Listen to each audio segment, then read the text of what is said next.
Hi guys, welcome once again to your most exciting podcast, the Mind Skill Podcast. Now, it's a pleasure to be here once again. Over the course of the next couple of episodes, we're going to be having specialized Q&As with a representation of the audience recording this particular episode of Mind Skill. And they're going to be asking me questions. Now, the questions they'll be asking cut across quite a number of walks of life, right? They're going to be talking around career, around business, around personal development, around discipline, wisdom, and many more things. So it's more like one-on-one mentorship, right? And without further ado, let's get right into it and let's meet the mentees that will be representing the entire Mind Skill audience.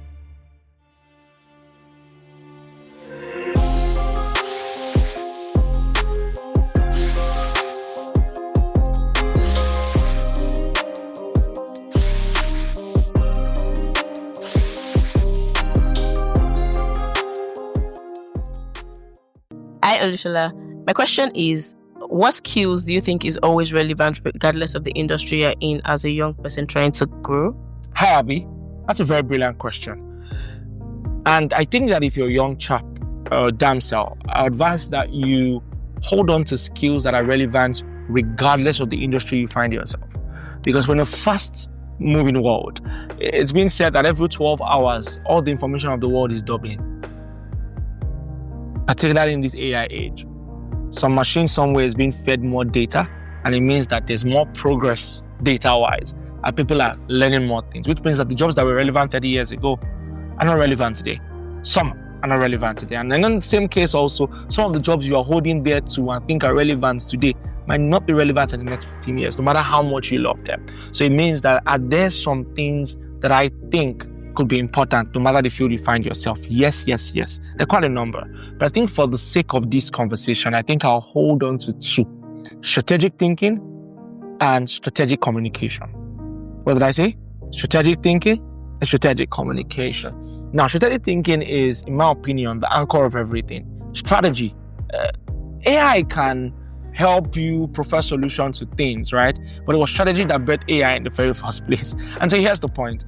In every single board meeting, on every single room where the real decisions are made, you need to understand that it is strategic thinking that really gives you the edge. Because AI provides the data that informs our decision. It doesn't make the decisions for us. And so your ability to think strategically, your ability to make informed decisions will go a long way. And how do you improve your ability and capability to make strategic decisions? Actually by learning, informing yourself, arming yourself with more data, having the Japanese philosophy of Kaizen, which is continuous learning, which means that there must not be a full week that goes by in your life when no new knowledge drops in. You must keep evolving. You must keep evolving. There must be something that you learn, something that you morph into, something that you improve upon. This is important. I think strongly that no matter the field you find yourself, if you've already built a lifestyle and a routine of learning, it will show and it will tell. That way also, it increases the degree of your neuroplasticity, which means the flexibility, your intellectual flexibility, and it makes you intellectually dexterous, which means you are able to bend, move, attach yourself with the industry and move on with the times as fast as possible. So the first thing you must do is build a reputation as a lifelong learner. This is important. It helps you as a strategic thinker. And if you go do research, you find that strategic thinking is actually one of the top 10 greatest skills for almost any century you ever find. This is important. That's number one. And the second thing I think I'll tell you is strategic communication. Now, by that, I'm talking about your ability to express yourself in a clear and precise way. What I just said, it might look simple, but it's not. A lot of people, for example, are glossophobic, which means they have a fear of speaking publicly. But then again, beyond just glossophobia, some of them have an intense fear of communicating privately. For some reason or another, perhaps by their exposure growing up, or by the way they have packaged themselves, or by the people they spoke to, some just built a given level of timidity. And it is actually told and expressed itself in different areas in their lives. Some can't even make full statements. Some can't even object. Some can't even be disagreeable for a bit. Are you aware, for example, that you have to develop the courage to be disliked sometimes for you to really emerge victorious in life? Some don't even have that. And so, your ability to communicate in a precise and concise way is a skill that money cannot buy. It is what makes you money also. I've seen people so full of gems, but are terrible communicators and they make nothing out of life. Because it will not matter how great you are. If you cannot communicate your greatness, nobody will feel compelled to communicate with you or part with their hard-earned money for the value that you offer. And so on one hand, you can be a genius, but be a genius that has been silenced by the times because you do not know how to communicate. So in my opinion, it's a top one skill. In fact, communication is key. I like to put it this way, and it's not really the best definitions for them, but I like to say that articulation and elocution are key. So I like to define articulation, for example, as the clarity of thought, and elocution as the clarity of speech. You need both. I like to define articulation as the clarity of thought. I like to define eloquence as the clarity of speech, which means there's a way you have a clearer mind. We call it perspicacity. Your ability to put two and two together. Has it ever happened to you that there's something you want to say but you don't know how to put it? There's a training to it.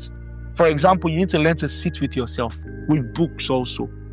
Because many times when you draw from the strength of writers, you're able to communicate better. When I read someone like C.S. Lewis, you read an author like Ryan Holiday, you read authors like Cal Newport. These guys have found a way to communicate exactly how they think. And there's a guy, Adam Grant, is the author of Think Again. Adam Grant is a Wharton School of Psychology professor. He's an organizational psychology expert, for example. These guys have found a way of ensuring that all that is in their minds, they're able to put to pen. And it's a skill that you can harness over time. And the next thing is, okay, you're reading it down. Then you're halfway done because now you need to also learn to express it, particularly for extemporaneous conversations like this one. There's nothing you've asked me that I've read. I didn't read your questions. You asked them, and I'm able to provide an hour, 2 hours, 3 hours expose on all you've talked about because I've been able to grow and harness that skill over time. The world needs it, and the world is willing to pay for it. And it means that it's a skill that is viable for every market. I don't care how much teching you do and everything that you do, but your inability to communicate your core competencies will cost you a lot. And so if there's anything I'll tell you is these two skills must be embraced, must be harnessed, must be encouraged, and you must work on them. Have ways that you work on them, have ways that you improve. For example, within friendship interactions, just like I did off camera now, one of you was talking and the person used a filler word. I said, no, take it again. That's how you grow. I just wrap up with this. A couple of weeks back, I put a video out and someone commented and goes, oh my God, you spoke for 28 minutes and you didn't use one filler word. And so I smiled.